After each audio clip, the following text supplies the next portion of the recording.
Assalamualaikum warahmatullahi wabarakatuh. Kami dari kelompok 2 akan mempresentasikan hasil diskusi dari kelompok kami. Fenomena siklus bisnis di Indonesia. Pada krisis ekonomi yang pernah dialami Indonesia, yaitu krisis moneter tahun 1997 sampai 1998, di mana pertumbuhan ekonomi mengalami kontraksi atau pertumbuhan ekonomi negatif sebesar 15% per tahun di tahun 1998. Pola kontraksi yang terjadi di Indonesia bervariasi.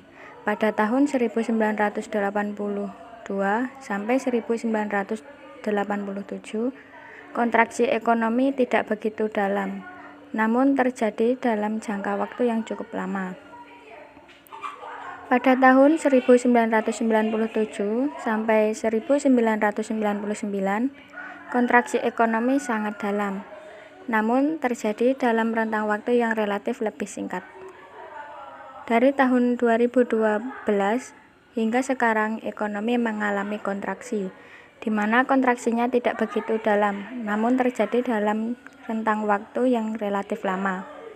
Pada saat yang bersamaan, nilai tukar rupiah perlahan-lahan mengalami penurunan dari level 9.000 menjadi 13.000 rupiah atau US dollar. A. Teori klasik dan pengikutnya.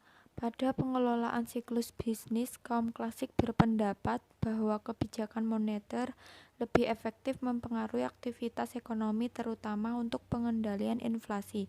Pendapat tersebut didasarkan oleh anggapan bahwa dalam perekonomian yang terus mencapai full employment, fungsi permintaan uang hanya terbatas pada alat transaksi. Jika terjadi perubahan pendapatan, maka akan berpengaruh pada perubahan permintaan uang. Dari sisi fiskal, kaum klasik dan pengikutnya percaya bahwa mekanisme pasar akan bekerja dalam mencapai keseimbangan ekonomi tanpa adanya ikut campur pemerintah.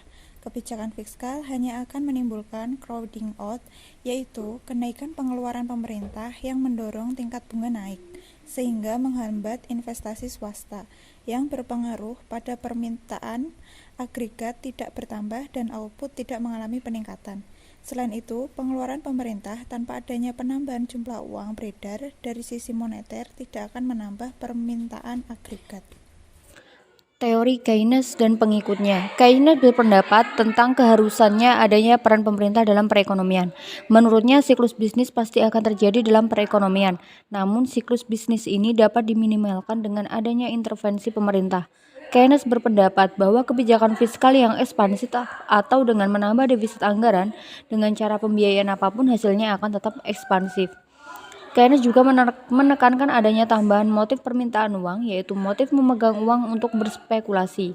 Permintaan uang untuk berspekulasi sangat dipengaruhi oleh tingkat bunga.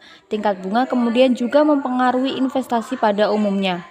Jika tingkat bunga tinggi, maka investasi akan menurun, sehingga pertumbuhan output juga menurun.